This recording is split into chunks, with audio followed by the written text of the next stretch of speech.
mwana moto te po akosa ngai abongwani pe te po awangata nzambe ya le Nazarien, le Nazarien, le Nazarien.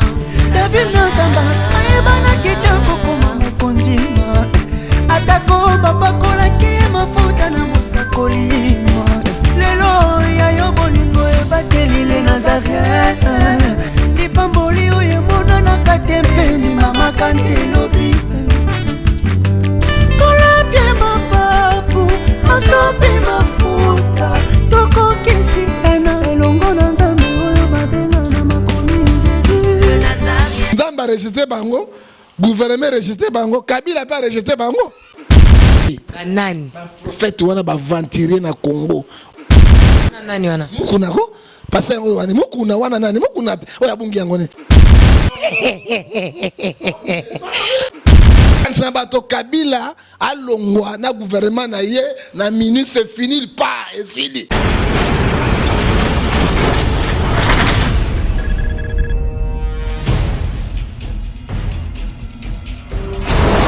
Pour vos annonces, vos prédications, vos clips, vos vidéos et autres, il n'y a qu'une seule adresse. N'hésitez pas à taper www.lesnazarins.com. En ces jours, nous sommes en pleine promotion. Extra matraquage. Olingi promotion ya produit na yo e bana monde entier. Olingi actualité, Olingi visibilité. Contactez les Nazarins. 100% chrétienne, toujours vos amis.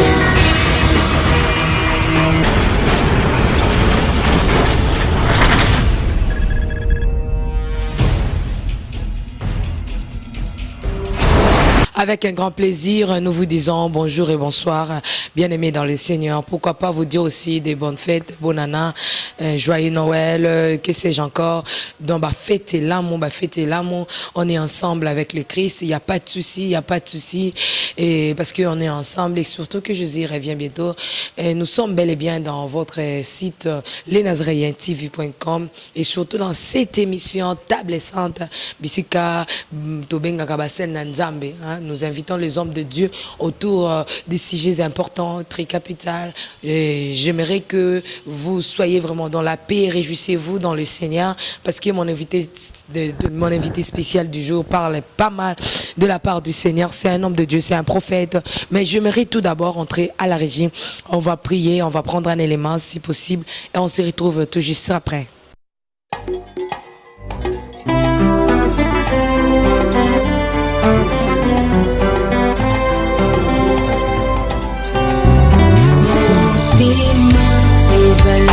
Kasi moko bapesaka na moto yo lingi ngana nzima na pesa na masiya wazali kita moko kati ya motema ezali ya moto ya oyo moto ekoki kopesa na bonzambe na yo na langwe bolingo na yo singai oyo zali ponangai natali solo ya bato te kasi monene na yo masiya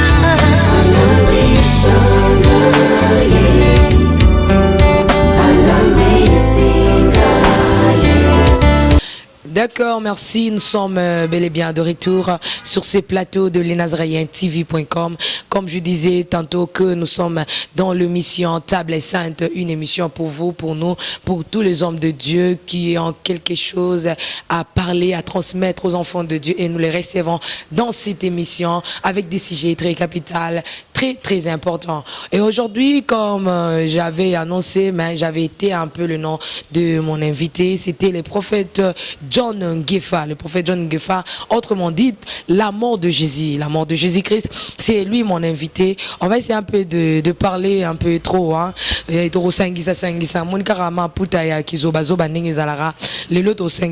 Moi trop naïe parce qu'il y a Zali, mais des autres prophètes de la nation, Tonini, pour une ma nation ayo kapina souci pour na ekolo mais c'est le prophète donc mon okonankolo ndenge balbaka liso nankolo c'est ça.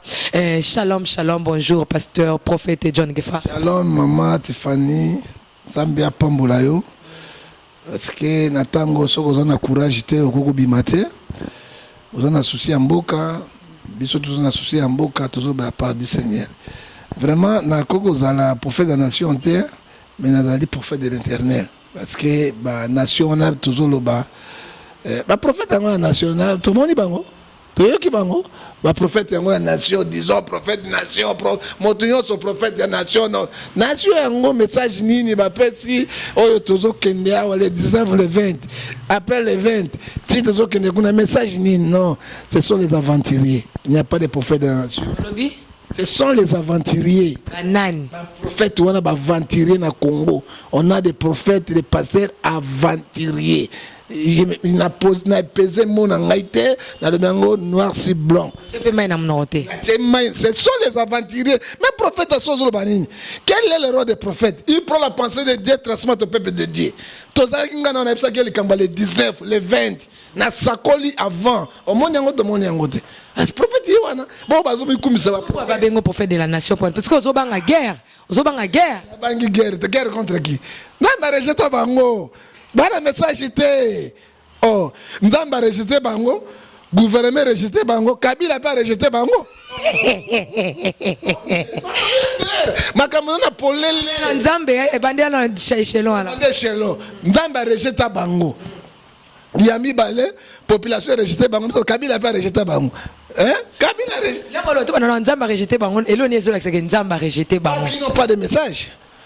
Tango likambo yaka na mboka avant esalema ndamba pesa respiration na ba prophète baloba lokolanga chaque likambo ezoya na zoloba tala tozaki na yo wati tala likambo le 19 tala likambo le 20 na bisa ki yo prophète nzambe alobaki mboka eza mboka nzambe ya mboka ba ventiler te bon population a rejeté bango na ndenge ni lo ne talis population a rejeté bango parce que bato ya lokuta Matthieu 24 verset miyibi mbongo mabonza ba juba kisi ya ba idingo ba chef coutumier et toni na ba sala ba foule ba kosaka bato ba bimisaka ba maki na nzoto bato ba miseleketa ba saka makamba football makamba lokuta parce que peuple mama peuple a mutute tango peuple ba chrétien bazotala ba bi bato ba bien te soki bazaki ba sai na nzambe lokola ba catholique ba to ba catholique ba magistrat catholique ma bête tela catholique na misui pour l'intérêt mboka yo ki pasteur dans mon terrain pour l'intérêt mboka attends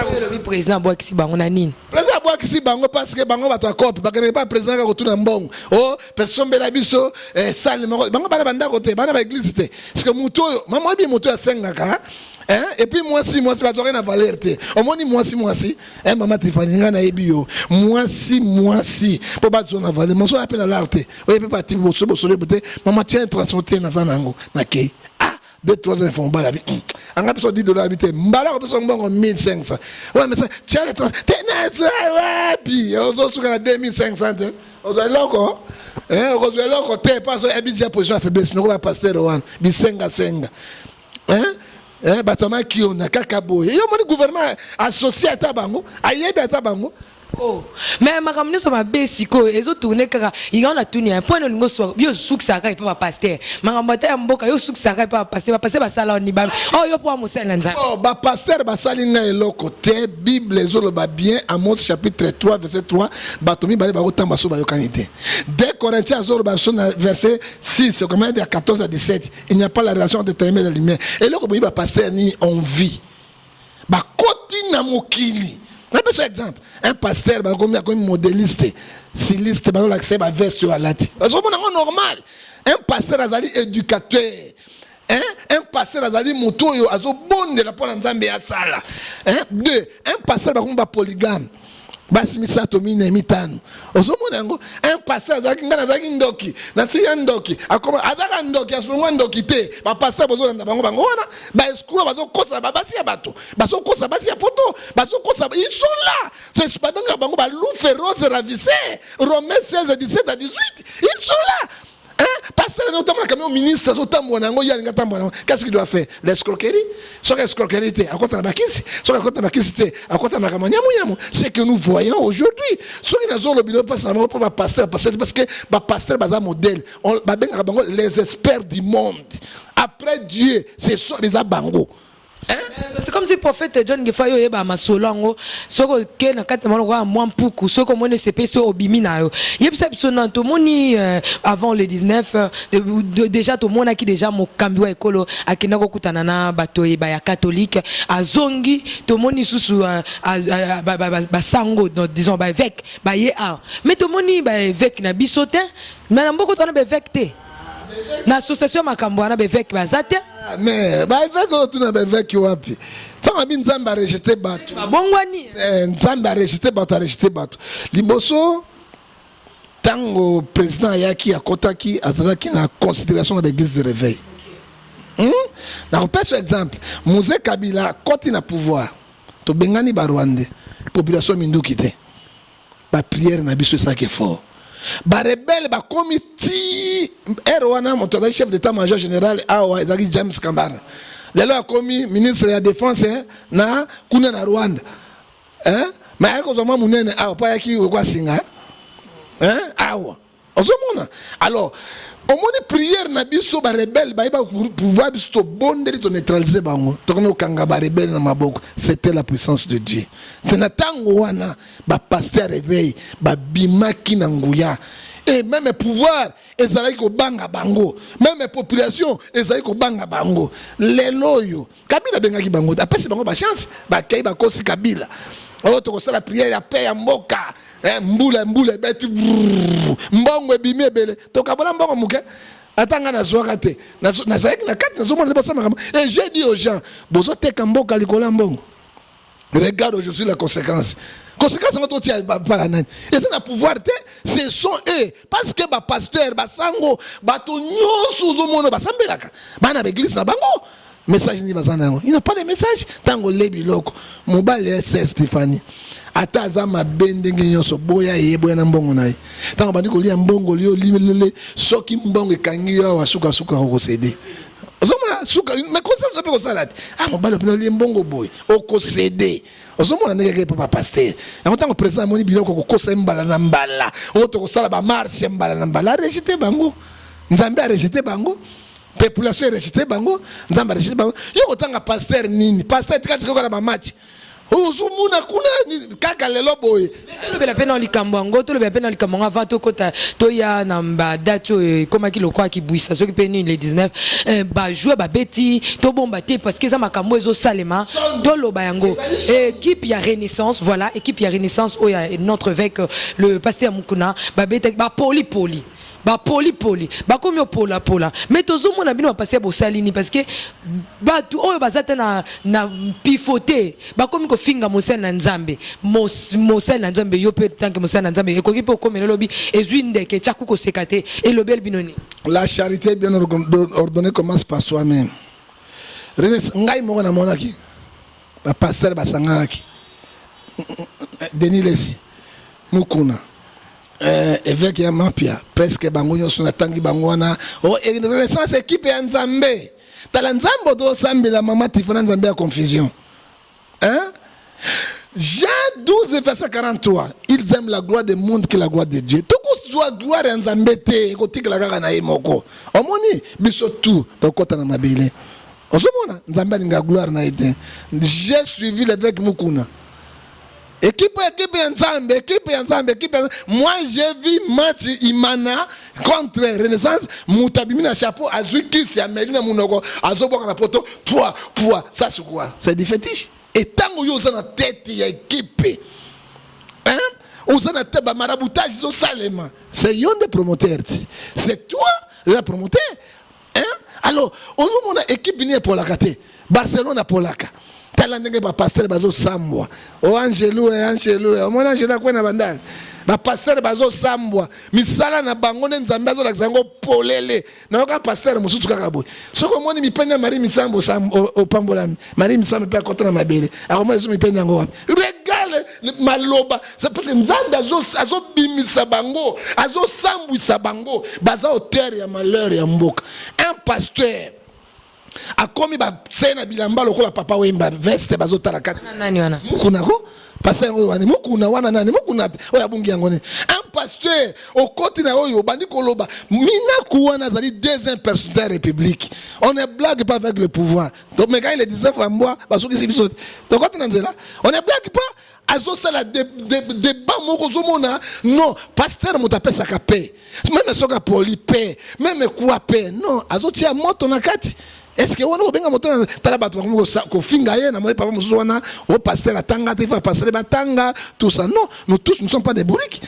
Moi je suis ingénieur ingénieur physique hein ingénieur physique on se demande qui évêque quoi et souka na ngop na comme ka pamba qui évêque et quoi cette église les a plein même église est plein maman souka tala nzambe mais ouais bisi une église est plein quand nzambe ni atindi bato nani. Parce que 1 Jean chapitre 5 verset 19, nous sommes les enfants de Dieu. Il faut savoir que le monde entier est sous la puissance de Satan. Hein? Oui, il y a plein de temps, qui ne sait pas dingo, est-ce que l'okuta? Est-ce que l'okuta? Hein? Baïbaka église ya solo, peut tomber bateau plainte. Que dit la Bible, Matthieu 18, 20. Là où sont réunis 2-3 personnes à mon nom, je suis au milieu de. Tout le monde est prophète John Gefa. Bible le biso comme on dit konayo, kendo ko lukaye, solo la boy yakaram tami bala boy yakaram tami sa tope, soka boy na suka boche na public. Est-ce que bino bokenda ko lukaye évêque? Évêque est mon côté. Exemple papa ngala si pas ali, azana na équipe na. Pasteur. Hein? Ce sont les orgueilleux. Même écoutez, moi c'est à mon bureau na ibo. Soko lobi na été. Yoko jijenga été. Bazoka verset Romains chapitre 14 verset 4. Ne jugez pas. Ozo kutata passer dans caleçon boy, le colomoka dans caleçon. Oyoko juger été. Mais que dit la Bible? O juger été. O Bible que dit la Bible dans Ephésiens 4 verset 11. Condamner tous les œuvres inférieures du démon. C'est la Bible. Donc, nous autorisons 4 nangote. Hein? Ce sont les orgueilleux. Donc, on a besoin de et puis, bango bazabo. So ka moni mutu asika ko to muta poto mwasi akitoka na mbongo to mwasi asongoli fa luka makango. Tanga ko luka makango po asise yo. Siko abenda yo ba mbongo na mituko za nango les femmes sont faibles. Bokende ko luka mitaka na ba pasteur to mo no sambela nzambe. Hein? Mobali yo azana ndako na yo azana boro pasteur azana ngote eloko ni bono lukaka kuna ce ne sont pas les dieux la mboka comme na maboko na bangote o moni ba bo mboka tozo banga lobby parce que e bandi ya benjure contre biso beto bana na nzambe to ndima te ba sosola mosena nzambe bongo esengeli totelema pasteur pour le tozo banga ikoma kobuka ya l'église po pozo ta na miso e bande ka bo botike equipe salema ba komiso ba kebeta ba zonga ba pola ba gagner ba yibi biloka bato pozo ta na miso normal ngwana o moto na nzambe azo mema je suis pas contre mukuna nazande contre ba pratique nayi hein façon de la présence assemblée non az autorité mboka Denis ça souka na makala akusuka na ndolo il faut savoir yango il y a beaucoup de pièges hein quand même un peu de respect hein tala moi bato wana mususu wana na moni papa mususu wa tchoko na nini mfumu il commence à injurier un évêque grand évêque au mikitisi liboso na bato et là Dieu t'a béni il t'a tout donné hein apesi yo bato apesi yo mbongo apesi ba résistance makamonyoso okoti na nzelo ya mabe oyo égarement hein Deutéronome 28 verset 28 c'est Dieu qui donne l'esprit d'égarement personne ne peut te sauver yoka ba langage ne est-ce que azana va conseiller hein on commence à l'injurier mais suka na yango et puis balobi na mukuna bo yo soko lobi ka équipe ya baba oyo mais aseka nyonso ya mboka oyo moto za numéro 1 za moluba tribalisme te tangela ngai nani ou bien mungala na seka nyonso na république nyonso ya zali en tête na yango kaka moluba Mais pourquoi que le bagage na minako yo za muluba yo sali boye baluba ba telemeli non nous to boye parce que ezo sambwisa ba sai na nzambi to kende na musala nzambi apesi kate na biso mais to tika biloko mokili ezo sambwisa bana na nzambi lokwa lelo to ngomiko sambwa na na considérer biso lelo monta zo finga mukuna akotika ko finga nani yo mona ba finga sango omona ba finga mosengo omona ba finga sango omona ngote parce que ba se respecta biso to se respecta te oyebi basango stade wana somona data Rafael ya basango te est-ce que bi motema pa mi man équipe ya basango tala ndenge ni bashiraki yango bashiraki vite botami wapi na motema pembete omoni bashiraki yango bakendeki na bonzambe mo ya biso ya bonzoto ongana tiaki mbongo na ngai ebele et puis batono mbongo o baba ndeko tia je ne suis pas contre mukuna je ne suis pas contre Renaissance c'est la vérité que je te dis nazo boya papa zo sambwa bolumbu ya papa zo malibanda il n'a pas de conseiller soki ya tiki Renaissance apesi na bato mususu asa même donateur et Renaissance ko tambola te mais voilà comme ba pasteur ba sambelaki basalaki Renaissance bandi ko pola suka na yango ndeko lobi mama Tiffany et ko koma so 5e défaite ko komona ba kobuka ndaka mukuna ba seka ba kobuka pour ba Renaissance ce sont les brigands il faut bosana yango te. Merci beaucoup Tozoko Bakaka Soni na ba pasteur Soni donc église de réveil et comme le kola na kola nini le kola pourquoi quoi ina mai azo tapa ye moko arobika to akufa te nzambe ko boma eloko wa pesité oyebi na temps de la fin nous avons 7 villages de l'église ont fonctionné mais na temps de la fin c'est 2 églises qui restent Philadelphie na l'Odyssée Philadelphie somona église oyo babengango église donc somona ngo ya spirituel oyo ça n'espèce de manifester pas catholique te akuna te catholique te ba église de réveil somona ngo obataka ko banzambe na bosolo oyo bazosala misana nzambe oyo nzambe soko manifester na église l'Odyssée siko bozomona boyo ndenge ba mukuna bazokotaka na ba boyo bazobebisaka misana nzambe alors nzambe alobi nini na tango ya suka na matiti mabe no mobeso nyonso ko sangana ya okabola yango mais akosunga bato ozokomona ndenge ezotambola kati na yango tozobanga lobi tozobanga te oyiba ndime bele banozonga na catholique to finga bango ba magicien catholique to finga bango makambo nyonso lelo bandime bani kozonga na catholique babani pourquoi mabeo ya biso nzambe apesa opportunité ba sai na nzambe o babenga ngo ba évêque ba bishop kombo lelo bakomo bo yango ba dadi soki ba dadi na ba dadi ba tia ba choko ba passer ko na ba choko dadi mais c'est grave lelo nzambe yango moni a retirer confiance na bango mais ba vrai bazali comme moi soko ye pa ngai na prêchaka la repentance na prêchaka enlèvement église na prêchaka la crainte de Dieu l'obéissance à Dieu et racheter les temps quand les jours sont mauvais bango te okukendi pour tout ndambe akupambula yo ndambe pambula kakaboye putuka kaboye yo kubala ndenge nini Tiffany yo moko mwasi moko mibali 10 o bazo fina ko mikono ndamba sala mais ndambe akopesa ndenge nini ils sont là ba faux prophète ngana okamwala ote so komeli biso le loboye ne boye ba tutaka tolo na ba kurusa minene ngai kakenza ngai songo bazale lo wapi mboka pe yango bazapi on ngine na tuna bazawa mkonzi na binote nani mkonzi nani Yabino. Ba pasteur. Mokonzi na biso. Parce que azo une nomination kuna na gouvernement. Soka mokonzi na biso fallait batene ko basili kuna. Ou bien basili. Merci. Mais soka azo mokonzi na biso batene ko basili. Basili ya otomona ki basili azo finga Kabila. Basili opposant, député, lelo basili ko ministre vice ministre intérieur. To robetango. Azaki mokonzi na biso. Bako tala. Bako sala tala à part catholique bako osala même bako sata ministère moko non ya religion bakamate ezali ministère moko ya religion bakamati to kakenza batie kuna yoki batie bango babwakisi bango mbongo akala. Merci beaucoup, Papa John Gefa. Total nano qui avant les 19 est longue, les autres ont vaincu.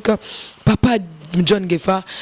En tout cas, koyebi nzambe nini lokumu ezonge pa inaye parce que tolela ki biso notre kimia ezala kimia to moni nyonso s'est passé dans la paix losambo na bino ekomi pe ya bana na nzambe ekomi hein te kimia te idée ya batu ezalaki kimia te. Stéphane, il faut dire les choses qui sont réelles. Hein? Tu es député à Parlement céleste, tu es président du Parlement céleste. Nous cherchons la paix, mais Makanisina Bato, Ezalaki Bongote. Ezalaki Nini. Makanisina Bato, Kabila, à Longwa, na gouvernement, na ye, na minute, c'est fini, il part, et s'il Batie, ba trouble, ba Kabila, Soumaki Bamboa. Na ba sodo ba yawa o ba yebininga la te na ba la police na ba tunaye ami bonga mekat nango. Mais vous croyez maman Tiffany Kabila avait pris le pouvoir avec Massassi avec la rébellion avec Massassi? Vous croyez que Kabila peut laisser son pouvoir comme ça na ba simple écriteau? La simple écriteau. Vous croyez ça? Non. Est-ce que Kabila a eu pouvoir dans la démocratie? Kabila a eu pouvoir dans une élection? Non. Le 19, et si nous continuons. Le 19, on a le gouvernement. Le gouvernement va continuer. Non, le sambo c'est loco, mais c'est bateau. Sur la situation, le problème à Congo, ce n'est pas Kabila l'individu. Ce n'est pas son gouvernement. Le problème à Congo, c'est un problème spirituel. Bato baboyi nzambe, Maman Tiffany. Yo zali évangéliste munene. Na mona ka babandi na yo ba nini yote ya partout. Parce que ba tebele ba ibi yote hein. Parce que soka na ki patronne ya les Nazariens non. Ba iboza servante ya nzambe munene. Oya banga ya nzambe pe atambo na nzambe. Na exemple pourquoi? Oza mwasi kitoko, oza na makambo nyonso tout. Hein? Mais on se respectaka. Parce que là, on a besoin de richesse. Il faut pas y aller. Et puis, on a partout dans le monde. Pendant ça, on a et puis, une émission. Pourquoi on a se respecter? Il y a des spirituel. Il y a des mais état y a bateau. Qui finit l'histoire.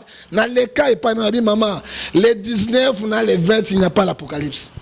On a dit prophète à solo. Ata bondimi lelo te bokundimaka juna okufa. Il n'y a pas de apocalypse. Tous les deux côtés, parce que le bac que gouvernement bima barocha ba ministre clé batu ya pouvoir. Maman, quelle est la pensée, le programme du prophète? Prends la pensée de Dieu et transmet le peuple des Congolais. Peuple de Dieu. Et roi la prophète des sentinelles. Naïbisa qui yo Maman Tiffany gouvernement gobim. Badi banga étiquette a ko fonctionner té. Siko. Asiko. C'est naïbisa yo té. Tout ça dans les dire azali étiquette. Ba poste clé à République. Ba ko pesa bato MP. Ba ko simba yango. Ba poste ya pamba. Ba ko pesa mpona balia. Et puis OK na badi banga comme en 2018, il n'y a pas l'argent. Oh, bah qu'est-ce que c'est Moussous? Oh, tout ça sous dialogue Moussous. Et tout comme 25, 24. Non, nous avons un plan na Congo. Pourquoi toujours comme la situation yo? Tant on a besoin de Maman Tiffany, toujours l'obéla, ils ont comme qui ça ma, nous avons besoin de revenir. On a 4 secrets à Congo, pe na kolobaka yangote. Na yebi kolela bana Congo, nous avons bien kosala. Biso mindu kité, bambouate. Et là, comme papa qui zenga, on a un livre d'or. Lokuta livre d'or na Congo do ça qui zenga saka rébellion tanga na kisanga nde basoda ya mikuse to mona pe bangote lokuta livre d'or ezalisa qui zenga te qui zenga motamokili c'est un chef coutumier, moi je suis un ministre de Dieu et puis prophète Nzambe ozo mona problème à Congo ezanini maman soko moni mboka bato on ne ba distraire bato bato so ba kene église plein ba mardi ba jeudi bato ba sauter ba kotsi bango ba série ba kotsi bango ba théâtre publicité ba musique qui ils ont mettre partout monde père nyonso comment mtazoloba ngati kangala kenanga mela na poko bakimi nzambe babwaki nzambe Congo ebwaki nzambe Bible ezobisa biso nini na Néhémie chapitre 9 verset 27. Alors tu n'abandonneras jamais ton Dieu entre les mains des ennemis. Bon bazo mema biso ngaite Biblia ezaba ennemi. Et balobi nini dans l'air de détresse Ils ont crié à l'Éternel. L'Éternel a répondu, il a délivré aux mains des méchants. Si vous ne criez pas à Nini, au la série, allez, ok, na bar, allez, basi pa mikuse, au bandi kobina, au yo luka Nzambe rien. Nzambe akabibi so na boko bapaya. Parce que quand nous souffrons aujourd'hui, Nzambe akabibi so pa akabaki Israël. Israël ngonga nyoso bazali ko bunga ye, na boko bapaya ba nyokola biso. Merci papa kotala na bosolo okoko ebisa biso ke ya solo pena opposant bazana mboka oyo bi on Nzamba talisi bino bazali. Nous n'avons pas les opposants. Nous avons les aventuriers. Nous avons les gens qui cherchent leur intérêt. Opposant est bien zate. Opposant on a tient mon thème moqué papa Tshisekedi. Mais tout le monde a trahison à papa Tshisekedi et l'équipe dans le discours n'a été. Bon il y a lobby mandat président c'est à 0 heure et c'est fini le 19. Il y a pas prêter ce mandat, il peut mandat c'est après serment puis mais il pas prêter serment maman. Est-ce que yo bungi yango toloba to mangambo. Maman Tiffany, hier à Kendeki à la Bible tango bassin investi à président de la République, hier passé pour investir. Abimition du gouvernement. Pendant que temps on a deux gouvernements parallèles. Alors, si vous avez signé la monnaie na Mindele, mandat Kabila n'est pas président de la République. Mais il y a pas un mandat ici des petits. Bisous, si Kabila est illégitime gouvernement, pas que c'est illégitime. Il y a pas illégitime. Il y a pas sango bazuma solote. Basango ba l'équipe biso na maele. Il y a pas bazuma solote. Ozo mona ngo to tie confiance na ye. Azo même biso kana ba discours na espoir. Rôle les opposants ezali pour la conquête du pouvoir.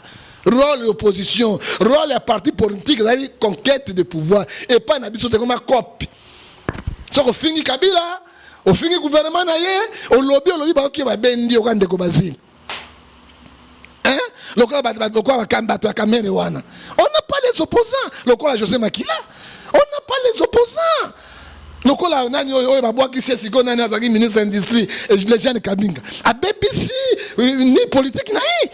Baozong il a bien au peuple. Ozomona, bakozong a so peuple biso ba bololé na bango. Biso ba bololé bantaba bosusu be. Siko biso ba bosusu tikana loba mama bakozong la biso na élection pour peuple azali bololé, azali bosusu, azali taba pe azali be.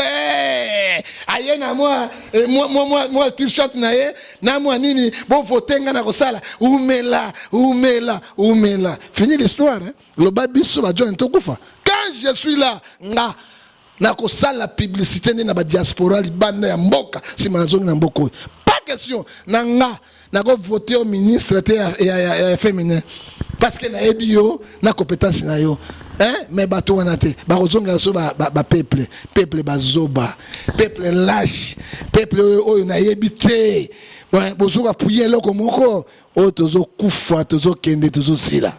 Mais kota la bino basena Nzambe pa mosakoli John Gefon kola révéla pe mama makambo ebele kota la ndenge gouvernement ebimaki na butu ya le même les 19 wana bobombela kiso sécurité za kinde gouvernement ko bima ko bande ko buba biso to ndenge nini lobelo ni pela hoteli bakomba ba gouvernement na moni ya komba gouvernement bato na moni bango ba tondi na sengo mingi na to na sengo to na ngina zina mabele na kufa na kende yo na kufa to na funga mabele na kufa to na mibama na kufa liweza na mboka ngana banazo sepela kati na yango moto lokola balongoli moto lokola boshami moto akina posa ka basi na constitution ba homme fort ba kotisi wana siko zo mona basali ba du bazili ba tie vice ministre po ali akawa e bablo ba sala kati na ngoni moto lokola petit sœur ya Bologna ba kamatiye ba tie vice ministre ya commerce mutu oyo azana expérience te.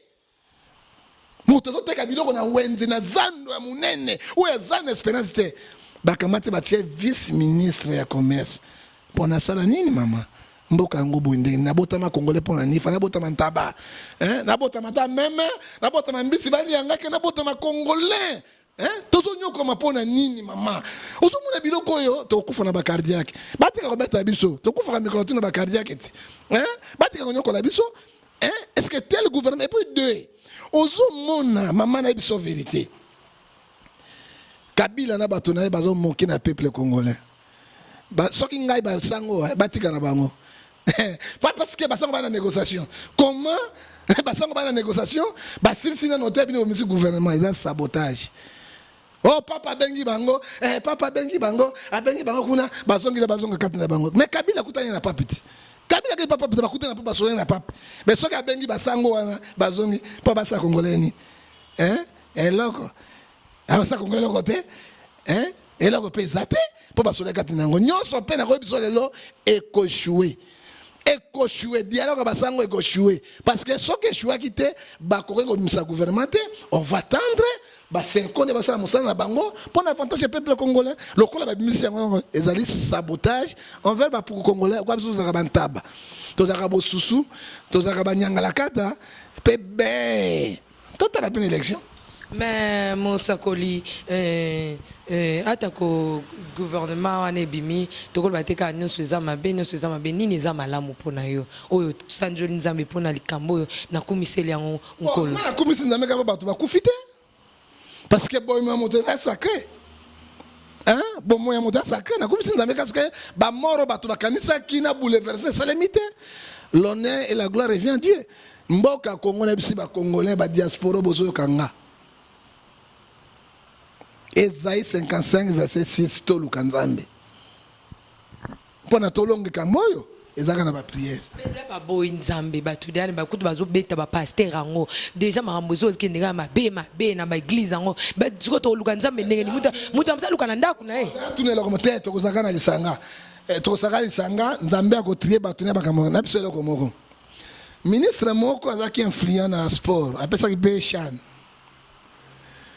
na otanga pe komona ministre wana TV basaka na TV te nyonso TV Kabila parce que otanga komba Kabila lokola nzambe ozi poste mais Kabila l'équipe bango na mayele aso simsa bango touche parce que tango ekoyinda la vie mais je n'ai pas travaillé seul. J'avais travaillé avec qui opposant et Zanga Morote Kabila l'équipe bango na mayele un vrai opposant est-ce que na ngonga ko ça to yebi le lobi te nzambe moto yebi akei na moni Denis Kambaye akei na awa na nsele na moni ba chef te ba sopele maboko mai na bakisi ba pesa yi po atika na oyo iyo kaka umela na moni akei na Bujimai na kati ya Bujimai bakati bantaba makila umela il est maintenant où on m'a dit qui c'est là côté il est où azam na gouvernement il est où qui c'est là là comme ça été nzambe aleki mama Tiffany c'est Dieu qui élève c'est Dieu qui donne et puis ce qui a boy moi c'est pas quand na makasité mais basi na soto na ndako avabo sangana naye il faut moi négociation il faut moi caresse il faut moi bisou okwana na makasita sala ko pusana kuna ozo te akolinga te ozomona akolinga te ba négocier on négocie avec la population non par force oko diriger ndengeni lelo bazali wapi eloko na sepeki na nzambe makambo ebimika parce que mordom bazala kité mingi ya koleka te ya politique ya opposition ba kei koyeka mingi na gouvernement kuna donc mona ngo trahison mais trahison yoka na ibisa yo un vrai opposant akoyi kosala na pouvoir esika moko te. Est-ce que jamais Kabinga c'est un opposant mais lui il était avec Jean-Pierre Bemba qui était le directeur du cabinet de Jean-Pierre Bemba c'est Jeremie Kabinga mais okoyi bisangai Thomas Loaka c'est un opposant ozomona opposant solo eza mokia oyoki to banga nzambe opposant peuple congolais bakanisa mokia bakanisa mokia ata mokolo mosusu après 100 ans ata biso tokufi mpona Congo bakanisa mokia ta la vrai opposant wana oyebi po ke kosala na émission pepe so ata 2 minutes mpo nango te parce que non tout ravi mais ata na position exacte badi banga tanga landaki biloko ya mbwa soki wapi na mabele na mabele ndenge badi banga kufati député badi bango masa mokia akufa ozomona c'est mokia au Congo on n'a pas de pasteur, tous on a pas prophète té, tous on a pas opposant té. Mais vieux, tous on a mais pas vieux, mais vieux a ont brûlé biso. Na ba vieux mbanda na poto kuna, mais mbanda pas ça qui na Mobutu. Mbanda il avait travaillé avec Mobutu. nganda pesa yi bato pe ba souffre ki pe malgré abongwami parce que motaki obongwama pona likambo mboka na ye mais to yebi na noté mais pour opposant ezali kaka ngwanda na Frank Diongo. Merci, nous sommes arrivés à la fin pour aujourd'hui. C'était pour le Congo, c'était pour le Congo. Le Congo, c'est un pays de Dieu, c'est un pays de promesses, c'est un pays de nos ancêtres, le pays que Dieu aime. Et donc, Tosolo Liango, Moussa Nzambe Lobanoyo pour Lelo et Zanini Yasuka, peut penser à Nzambe pour après les 19 ans. Bon, Lobanoyo Yasuka et Zaboye. Ata bakati biso ba internet ba WhatsApp ezo le kate bango na Nzambe. Dilo balanga suka bo Congo. To pesi mot d'ordre. Na bato baza awa et puis baza na libanda ya mboka. Chaque mercredi moto nyonso akila.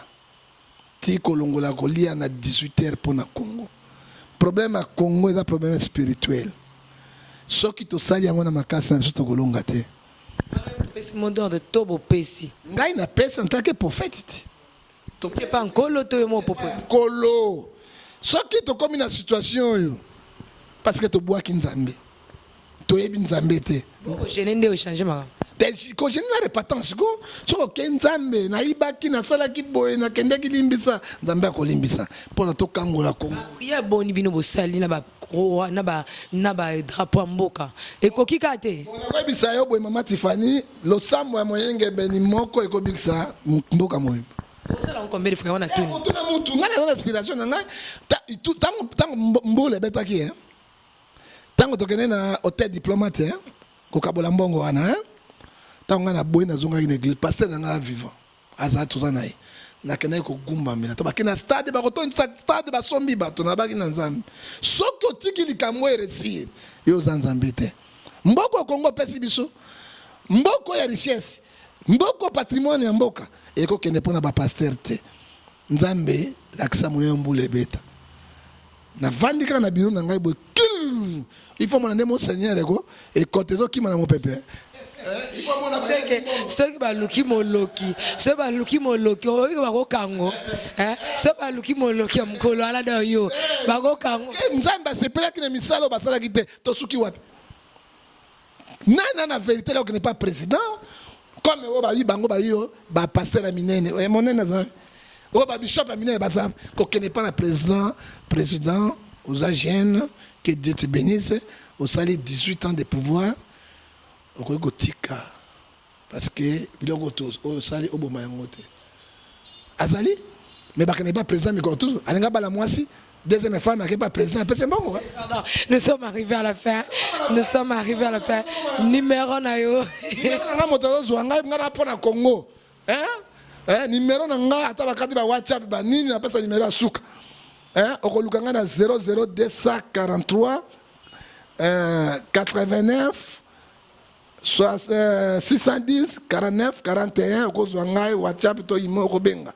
Oya direct okozwa ngai 00243 81 807 26 78 nako sunga yo na ba prière spirituelle pe nako pesa yo directive divine soki likambo za na yango ndenge Matthieu azoloba na 11 verset 28 bona mikumba na bile pa na biso tout oza ndenge moko te toza tokeseni pe tokosunga bana na Nzambe pona ko préparer bana na Nzambe no lèvement ya église et puis Nzambe asunga na susu kama suka ma bozo we la pouvoir so ikaka lelo yo yeso aye élection comme ça Kabila nga na pouvoir sous na ba gouvernement na main des autres na suki wan. Merci, à nous revoir à la prochaine et je vous aime beaucoup. Bonne année, joyeux Noël. Pour le bonne année l'hôpital. Tu n'as pas sa bonne année maman na matanga bonne année maman. Maintenant il y a aussi la raté. Il aussi la ndenge nini ba ko beta biso ba film boto zonyo kwa maman. Hein? So da mo na kende ki lobby. Merci, au revoir. Nous sommes arrivés à la fin. Ciao. Ciao. Ciao ciao ciao.